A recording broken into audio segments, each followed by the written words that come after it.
नमस्कार, बहुत स्वागत है आपका। पर वाकई क्या यह मसला स्वागत का है? मध्य प्रदेश की महाडिबेट में ये तस्वीरें आप देख रहे हैं। इस पर मत जाइए कि यहां लिखा है गुनाह का गुनाहगार कौन। इस पर भी मत जाइए कि एक जलता हुआ सिलेंडर आपसे सवाल कर रहा है। इस पर भी मत जाइए कि यह आग आखिर लगी कैसे है। सवाल बहतेरे हैं। ना सिर्फ अकेला यह गुनाह है, गुनाह से पहले सीधी है, सीधी से पहले इंदौर है, इंदौर से पहले पन्ना है। इन सब के गुनहगार कौन थे? तो आज मध्य प्रदेश की महाडिबेट में इसी पर सवाल जवाब का सिलसिला। गुनाह के हादसे ने एक बार फिर प्रशासन को सवालों के कटघरे में खड़ा कर दिया है। सवाल हर बार उठता है जब कोई हादसा होता है, सवाल हर उस वक्त उठता है जब बेकसूर लोगों की जान चली जाती है। लेकिन आखिर ये सवालों के सिलसिले रुकते क्यों नहीं हैं? मेरे जो बड़ा दुख हुआ है इस ढंग का जो ढंग की व्यवस्था बनी है, दुख है इस बात का, लेकिन कठोर कार्रवाई करेंगे।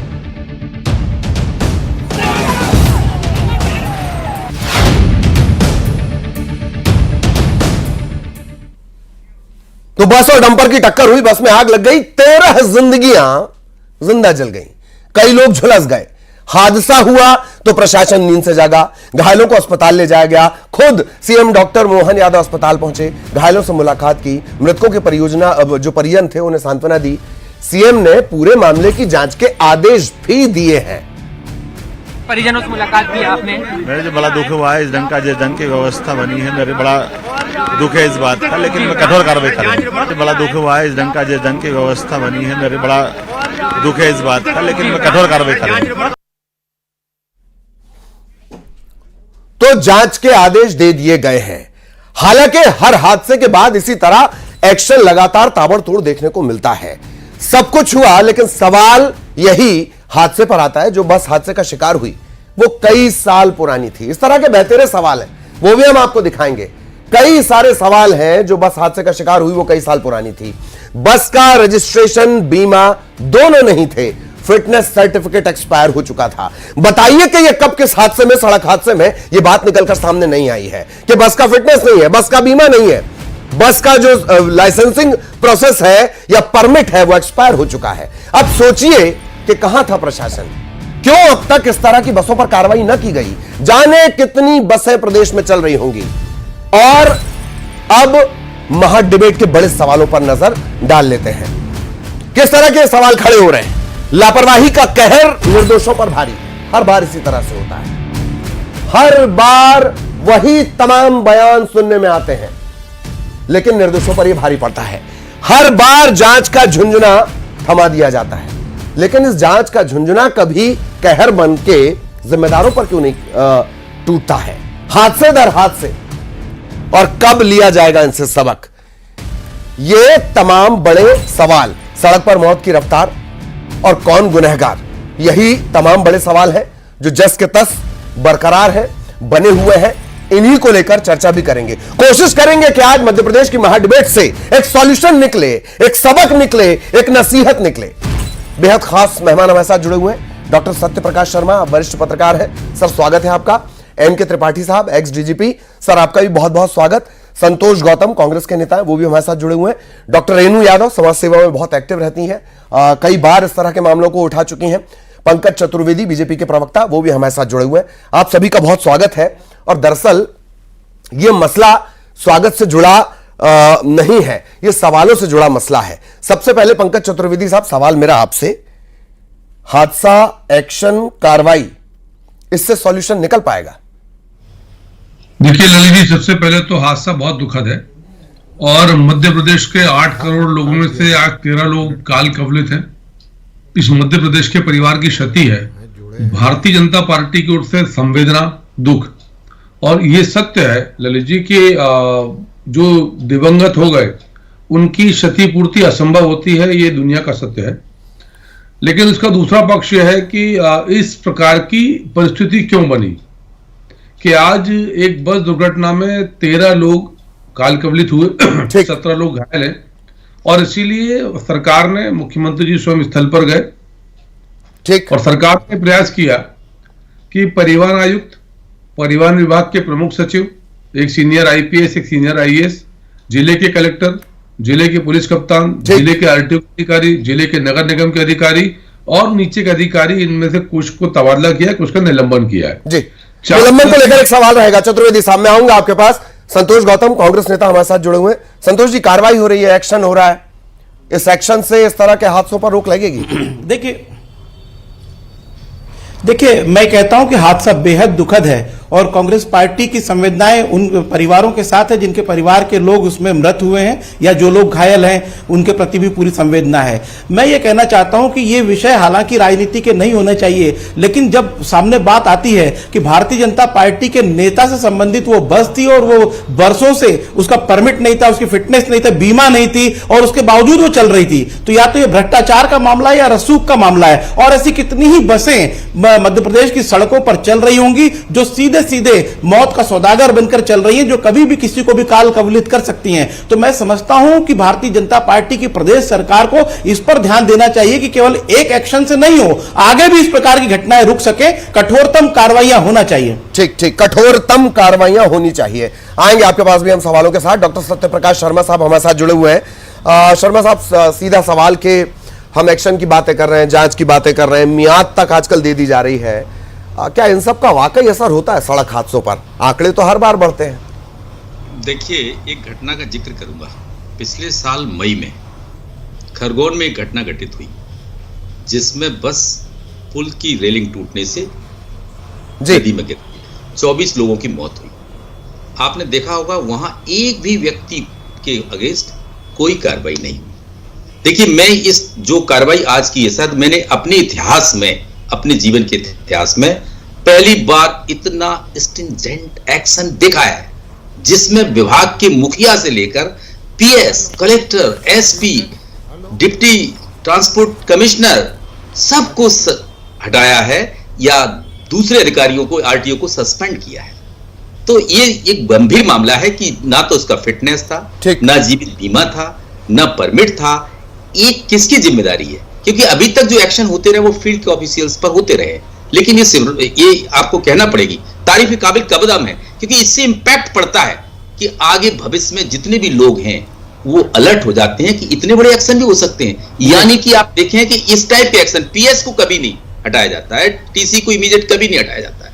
हमारे साथ पूर्व टीसी बैठे हुए, वो जानते हैं, उन्होंने भी इस पोस्ट को हैंडल किया है। तो मेरा कहने का तात्पर्य, इससे इफेक्ट तो पड़ेगा और उससे लोगों में अलर्टनेस आएगी, लेकिन क्या ट्रांसपोर्ट डिपार्टमेंट जिसके पास पर्याप्त संसाधन है इन्फोर्समेंट एक्टिविटीज के लिए, क्योंकि बिगर इन्फोर्समेंट एक्टिविटीज के इन चीजों को कंट्रोल नहीं किया जा सकता। जी, ट्रांसपोर्ट डिपार्टमेंट का आपने जिक्र किया, छोटा सा डिपार्टमेंट है, लेकिन आपके पास त्रिपाठी सर भी हमारे साथ जुड़े हुए हैं, एक्स डीजीपी हैं। त्रिपाठी सर, सीधा सवाल आपसे कि इस तरह के हादसे और कॉमन चीज एक ही कि बस का परमिट नहीं था, फिटनेस नहीं था, बीमा नहीं था, या जिस रूट पे वो बस चलाई जा रही थी वो रूट के लिए परमिट नहीं था, ये सब कुछ कॉमन है हर हादसे के बाद। सर,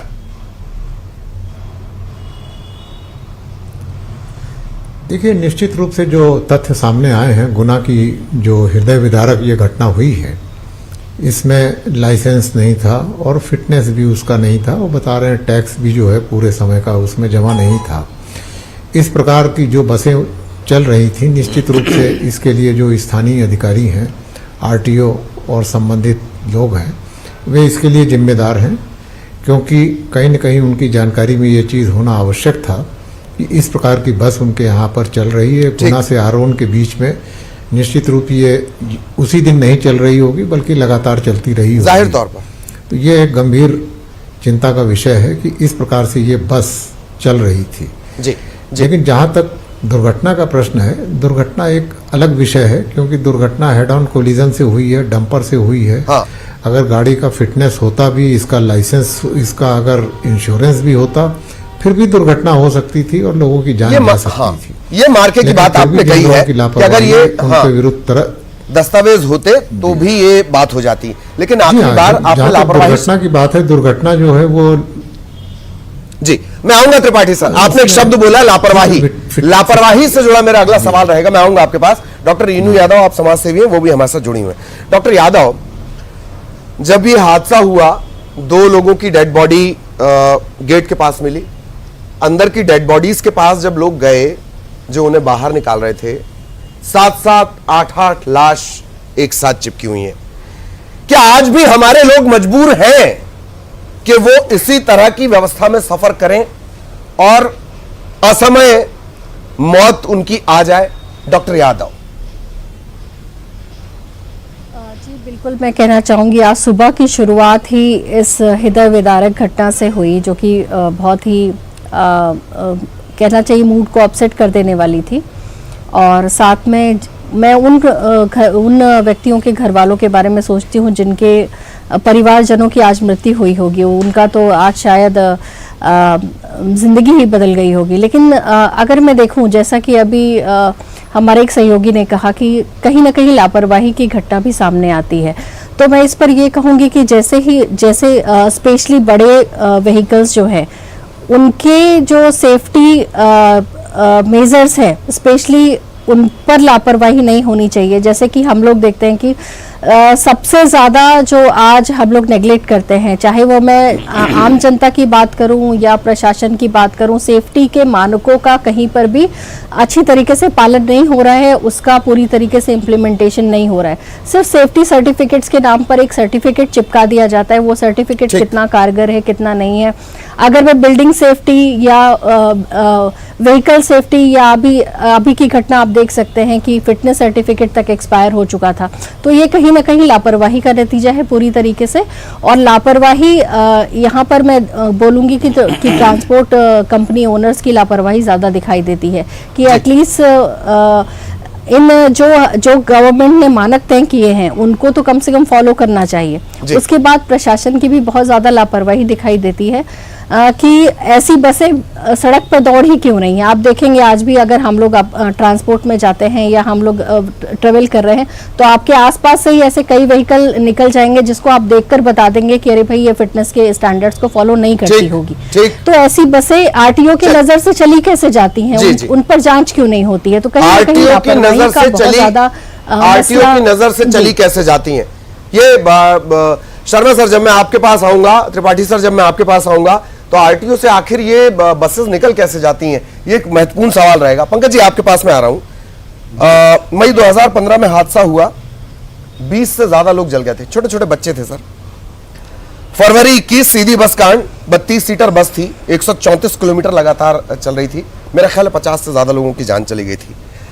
अब थोड़ा अलग हटके मैं हादसे पे आ रहा हूं। पिछले साल इंदौर में बावड़ी हादसा हुआ, इसमें तो अब तक कोई चालान और गिरफ्तारी नहीं हुई है। पंकज जी। देखिए ललित जी, माननीय मुख्यमंत्री मोहन यादव जी ने आपकी स्क्रीन पर कहा कि हम ऐसी व्यवस्था बनाएंगे कि आगे मध्य प्रदेश में इस प्रकार की दुर्घटनाएं ना हो, और इसीलिए एक 4 सदस्यीय कमेटी बनाई गई है और जो सिर से लेकर पैर तक इस व्यवस्था का हिस्सा थे उन सबको वहां से हटाया, निलंबित किया गया है ताकि निष्पक्ष जांच हो। नंबर 1। नंबर 2, ऐसे प्रयास सरकार के स्तर पर हैं जो मुख्यमंत्री जी ने कहा कि मध्य प्रदेश में आने वाले 2-5 सालों में सड़क परिवहन ऐसा हो कि देश का सर्वाधिक सुरक्षित सड़क परिवहन हो। हाँ। जैसा त्रिपाठी जी ने कहा कि दुर्घटना तो किसी के नियंत्रण में नहीं है, और दुर्घटना के बाद की जो स्थितियां ललित जी, जैसे जो बस की फिटनेस के विषय आ रहे हैं या प्रशासन के लोगों के पहुंचने में विलंब के विषय आए, तो निश्चित तौर पर चिंता का विषय है।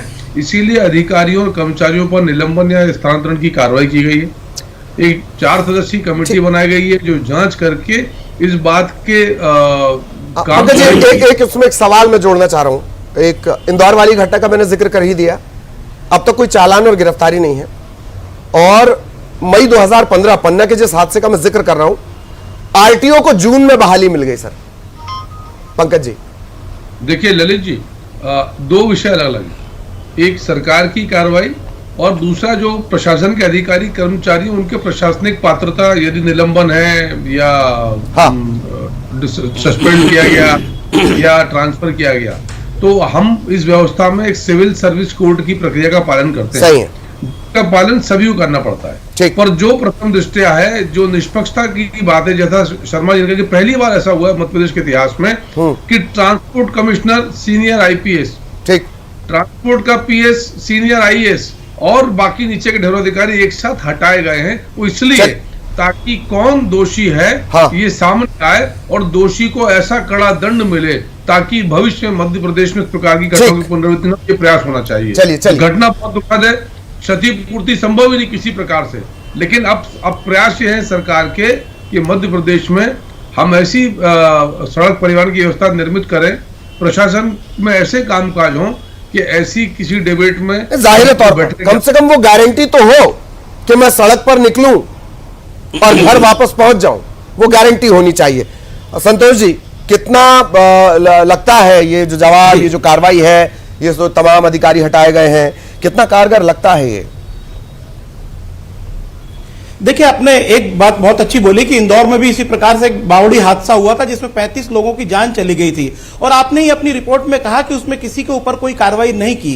तो मैं समझता हूं कि उस हादसे में और इस हादसे में एक समानता है, दोनों जगह जो दोषी थे भारतीय जनता पार्टी के नेता थे। तो मैं समझता हूं भारतीय जनता पार्टी के नेताओं के भी एंगल पर जांच होना चाहिए, कहीं उनके मन में यह अहंकार की भावना तो घर नहीं कर गई कि सैया भाई कोतवाल तो डर काहे का, बिना परमिट बसें चला रहे हैं, अवैध अतिक्रमण करके बावड़ी की छत को पूरी तरह से ढक दिया गया था, उसमें सांसद शंकर लालवानी के समर्थकों का नाम आया था। ये जो हादसा हुआ है इसमें भाजपा के पूर्व जिला उपाध्यक्ष भाई की बस थी। मैं समझता हूं भारतीय जनता पार्टी के नेताओं को भी अहंकार रहित होकर मानव हित में सोचना चाहिए। कम से कम गाड़ियों के रजिस्ट्रेशन, बीमे ये तो कंप्लीट कराइए, वरना सरकार का यह कर्तव्य है कि वो पूरी तरह से चाहे किसी भी दल का नेता हो, चाहे कितना ही प्रभावशाली व्यक्ति क्यों ना हो, इसकी जांच करे। और मैं ये देखना चाहता हूं कि क्या वो बावड़ी हादसे में जो दोषी थे वो भारतीय जनता पार्टी के नेता, उन पर कोई कार्रवाई होगी, या इस बस का जो मालिक था भारतीय जनता पार्टी के नेता का भाई, क्या इस पर कोई कार्रवाई होगी? आपने अधिकारियों पर तो कार्रवाई कर दी, लेकिन नेता क्यों बख्श दिए जाते हैं? और मैं कहना चाहता हूं कि हालांकि मानव जीवन बहुत मूल्यवान होता है, उसका कोई वैसे तो मोल नहीं है, लेकिन 4-4 लाख रुपए का जो राशि की घोषणा की है, मैं समझता हूं बहुत कम है। कम से कम 1 करोड़ रुपया देना चाहिए, भले कि हालांकि वो क्षतिपूर्ति उस तरह से नहीं होगी, लेकिन फिर भी 1 करोड़ रुपए हम चाहते हैं कि सरकार उनको दो, मृतकों के परिजनों को, और जिससे उनको कुछ राहत मिल सके आगे के जीवन में। क्योंकि कौन उनमें से कमाऊ सदस्य रहा होगा, कौन क्या रहा होगा, हम समझते हैं आगे जीवन बहुत लंबा है, तो उन परिवारों को एक सीधी में ज्यादातर बच्चे पूर्ति देना चाहिए। और अपने दर्शकों को याद दिला देता हूं, ठीक है गौतम साहब, अपने दर्शकों को याद दिला दें कि सीधी का जो बस कांड हुआ था, ज्यादातर बच्चे वो थे जो एग्जाम्स देने जा रहे थे, कॉम्पिटिटिव एग्जाम्स देने जा रहे थे, करियर बनाने जा रहे थे। डॉक्टर सत्यप्रकाश जी, आपके पास मैं आना चाह रहा हूं शर्मा सर, फटाफट एक्शन लेना, हटा दिया जाना, इसके बाद जनता की मेमोरी से जैसे ही हटता है अधिकारी वापस बहाल हो जाता है। एक कटु सत्य। दूसरा, यह संयोग है या वाकई यह प्रयोग है कि ज्यादातर जो बस मौत बांटती धड़धड़ाती हुई घूम रही होती हैं वो किसी नेता या नेता के करीबी की होती हैं। डॉक्टर शर्मा, देखिए ललित जी, बढ़िया सवाल पूछा है आपने। जैसा कि अभी यहां जिक्र हुआ कि हेड ऑन कॉलिजन था, ठीक है, सुप्रीम कोर्ट की गाइडलाइंस रोड सेफ्टी के लिए क्या है, उसको पुलिस, ट्रांसपोर्ट और पीडब्ल्यूडी या सेंट्रल पीडब्ल्यूडी, इन सबको मिलकर उसको हैंडल करना होता है। इसके पीछे सबसे बड़ी चीज है कि हेड ऑन कॉलिजन में 13 लोगों की मौत हो गई, कोई बात नहीं, लेकिन यह चीज की कि उनकी जान बचाई जा सकती थी। देखिए, वहां आरोन है, नगर पंचायत है, कुंभराज है, बीनागंज है, गुना है, यहां पर 4-4 अधिकारी थे, यानी कि सीएमओस थे। वहां पर क्या अग्निशमन गाड़ियां थी? ये व्यवस्था वहां होनी चाहिए थी ना हर नगर, कि तुरंत उसको रिलीफ मिल सकता था। अगर वो टाइमली निकाल लिए जाते या आग बुझा दी जाती तो शायद ये इंसिडेंट नहीं होता। दूसरी चीज एक बहुत इंपॉर्टेंट है, इन्फोर्समेंट एक्टिविटीज। क्या ट्रांसपोर्ट डिपार्टमेंट और पुलिस ये इसको रोकने के लिए इन्फोर्समेंट एक्टिविटीज करते हैं? कितनी होती हैं या उनके पास कितना अमला है? ये भी एक बड़ा सवाल है। ट्रांसपोर्ट डिपार्टमेंट लगातार वाहन बढ़ रहे हैं, रोड स्मूथ हो रहे हैं, ट्रांसपोर्टेशन बढ़ रहा है, लेकिन डिपार्टमेंट में अधिकारी, कर्मचारी या कांस्टेबल कितने हैं जो इन्फोर्समेंट एक्टिविटीज के माध्यम से इन चीजों को कंट्रोल कर सकें? तो मुझे ऐसा लगता है कि इस तरफ भी, हालांकि ये एक्शन बहुत बड़ा है, मैं बार बार कह रहा हूं, इतना एक्शन कभी नहीं हुआ है। मुख्यमंत्री जी ने जो दिखाया है, जो जज्बा दिखाया, वो आज तक कोई सीएम नहीं दिखा पाया है। लेकिन यह भी जरूरी है कि दूसरी चीज पहलुओं पर भी विचार करना पड़ेगा। जी, डॉक्टर यादव से उम्मीद है कहीं ना कहीं दबाव में रहते हैं, ये सही बात है कि अधिकारी दबाव में रहते हैं नेताओं के, इसलिए उन चीजों को मुकाम तक नहीं पहुंचा पाते। जी जी, अधिकारी नेताओं के दबाव में रहते हैं। त्रिपाठी सर लगातार हमारे साथ बने हुए हैं। त्रिपाठी सर, आपने तो ट्रांसपोर्ट को बहुत करीब से भी देखा है,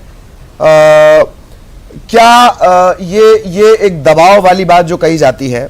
एक और बात कि अक्सर कहा जाता है आरटीओ बड़ा मलाईदार महकमा है, एक बात। दूसरी बात कि क्या आरटीओ महकमे के ऊपर दबाव रहता है?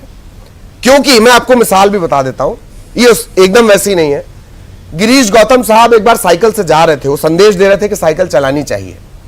ठीक उसी वक्त उनका बेटा टोल प्लाजा में, उनका रिश्तेदार टोल प्लाजा में विवाद कर रहा था कि वो टोल टैक्स नहीं देगा। त्रिपाठी सर, सवाल मेरा ये, क्या राजनीतिक दबाव रहता है?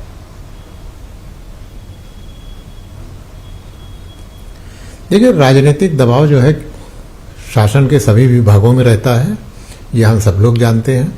लेकिन राजनीतिक दबाव ये नहीं रहता है कि किसी को फिटनेस ना दिया जाए या किसी को जो है इंश्योरेंस के बिना बस चलाने दी जाए। ऐसा राजनीतिक दबाव जो है मैंने नहीं सुना है। निश्चित रूप से ये स्थानीय जो आरटीओ हैं उनकी लापरवाही है। उनको ये देखना चाहिए कि उनके जिले में जो बसें चल रही हैं उनके पास फिटनेस होना चाहिए, उनके पास प्रॉपर इंश्योरेंस होना चाहिए। अब इंश्योरेंस ना होने से जो हमारे मृतक इस घटना के हैं उन्हें इंश्योरेंस से कोई पैसा नहीं मिल पाएगा। मालिक के विरुद्ध कार्रवाई करके कितना कंपनसेशन हम निकाल सकेंगे, बड़ा कठिन है कहना। इस स्थिति में शासन द्वारा 4 लाख रुपए दिए गए हैं। सामान्यतः इतना ही धन जो है इस प्रकार की दुर्घटनाओं में दिया जाता है, वो दिया गया है। लेकिन इंश्योरेंस ना होने से बहुत बड़ा एक चोट इनके परिवार को पड़ेगी, क्योंकि हो सकता है इसमें कुछ घर के कमाने वाले हों, रोटी लाने वाले हों, घर के हों। तो विभाग को ये अपने स्तर पे देखना चाहिए था। और जो माननीय मुख्यमंत्री जी ने जो कार्रवाई की है, जिसमें उन्होंने ट्रांसपोर्ट कमिश्नर को और पीएस ट्रांसपोर्ट को हटा दिया है, ठीक, वो एक संदेश देने के लिए है, न केवल इस विभाग को बल्कि शासन के समस्त विभागों को एक तरह से संदेश है कि वरिष्ठतम अधिकारियों को। एक बात और है त्रिपाठी सर की तमाम गाइडलाइंस हैं, डॉक्टर यादव भी इसका जिक्र कर रही थी, पूरी गाइडलाइंस हैं, पर मध्य प्रदेश छत्तीसगढ़ की सड़कें खासतौर पर नेशनल हाईवे वो उसी अंदाज में खूनी बने हुए हैं। त्रिपाठी सर, देखिए, खूनी केवल हाईवे नहीं बने हुए हैं, भोपाल के अंदर के शहर भी बने हुए हैं। अभी आंकड़े आए हैं कि 188 लोग 11 महीने में भोपाल शहर के अंदर मर चुके हैं। हाँ। तो इसलिए खूनी सड़कें तो सभी जगह हैं, सही। लेकिन जो हेड ऑन कोलिजन इसीलिए हुआ है क्योंकि बीच में डिवाइडर नहीं होगा। कायदे से तो सड़कों में डिवाइडर होना चाहिए। अगर बाईपास बना है तो हेड ऑन कोलिजन का तो प्रश्न ही नहीं उपस्थित होना चाहिए। तो ये बिना डिवाइडर के सड़कें कैसे बन रही हैं, ऐसा मेरा अंदाज है। मैंने वो सड़क देखी नहीं है जी। मैं गुना से निकला कई बार हूं, लेकिन ये इस बाईपास से नहीं गया हूं। ठीक। लेकिन जैसी खबर आ रही है तो इंजीनियरिंग का काम जो है दुर्घटना रोकने के लिए सबसे ज्यादा है। शासन द्वारा जो त्वरित कार्रवाई की गई है, हाँ, वो एक प्रशासनिक कार्रवाई है, उससे दुर्घटनाएं रुकेंगी, इस पे मुझे बहुत संदेह है। क्योंकि दुर्घटनाओं को रोकने के लिए बहुत श्रम साध्य, अनेक संसाधन तथा बहुत योजनाबद्ध तरीके से कार्रवाई करने की आवश्यकता है, तभी दुर्घटनाएं बंद होंगी जी। और मुझे ये कहते हुए बहुत दुख हो रहा है कि भारत में 10% पिछले वर्ष दुर्घटनाएं बढ़ी हैं, हाँ। जबकि समस्त विश्व में 5% सड़क दुर्घटनाएं कम हुई हैं। ठीक, तो जहां पूरा विश्व जो है सड़क दुर्घटनाएं कम करने में सफल हो रहा है, हम सड़क दुर्घटनाओं को रोकने में न केवल मैं कोशिश करूंगा सर, एक बार मैं एक सवाल और बड़ा महत्वपूर्ण आपसे ले लूं। पंकज जी, आपके पास जब मैं आऊंगा तो श्रम संसाधन जो 3 पॉइंट बताए हैं त्रिपाठी सर ने, उसको लेकर सवाल पूछूंगा। डॉक्टर यादव, लेकिन मैं आपके पास आना चाह रहा हूं कि लगातार बढ़ते सड़क हादसे, इसके बाद एक पॉलिसी आती है, वाहन पॉलिसी आती है, और राज्य सरकारें अपने अपने हिसाब से चालान के रेट जो है वो अपनी सहूलियत के हिसाब से या लोगों के हिसाब से बदल लेती हैं। ज्यादातर जो वाहन से जुड़ी पॉलिसी है वो राज्य अपने हिसाब से चेंज कर लेता है। क्या इससे कोई फर्क पड़ रहा है? सख्ती और बढ़ती जानी चाहिए? जी, मुझे लगता है कि अगर आप देखें रोड सेफ्टी, एक्सीडेंट सेफ्टी, इनसे रिलेटेड काफ़ी अच्छे कानून है हमारे पास, बट उनका इन्फोर्समेंट जो होता है वो पुअर इन्फोर्समेंट है।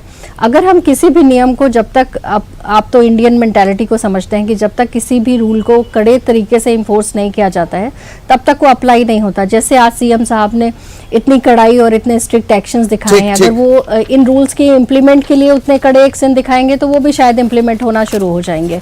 और उसके साथ साथ मुझे लगता है रूल्स को तो इम्प्लीमेंट करना ही चाहिए, प्लस जो त्रिपाठी जी ने बात करी कि सहायता जनता भी टाइम पे पहुंच सकती थी। तो मुझे लगता है कि उससे रिलेटेड जो लोग हैं उनका मॉक ड्रिल, मॉक ट्रेनिंग और इस तरीके की एक्टिविटी जो इन्फोर्समेंट एक्टिविटी है उसको भी इंक्रीज करना चाहिए। बिल्कुल, बिल्कुल। चलिए, वक्त की कमी है, गवर्नमेंट को कहीं ना कहीं इंफ्रास्ट्रक्चर पे भी ध्यान मैं आप देना सभी को चाहिए। रोकना चाह रहा हूं, मेरे पास बेहतरीन सवाल हैं, बहुत सारा इतिहास है, लेकिन वक्त की कमी। बहुत बहुत शुक्रिया, आप सभी ने अच्छे से बात की।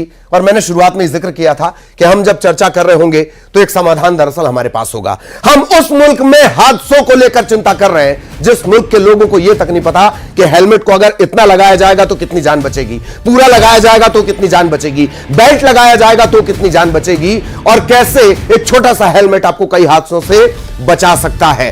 हेलमेट से लेकर और ये गुनाह के गुनहगार तक सवाल जस के तस है।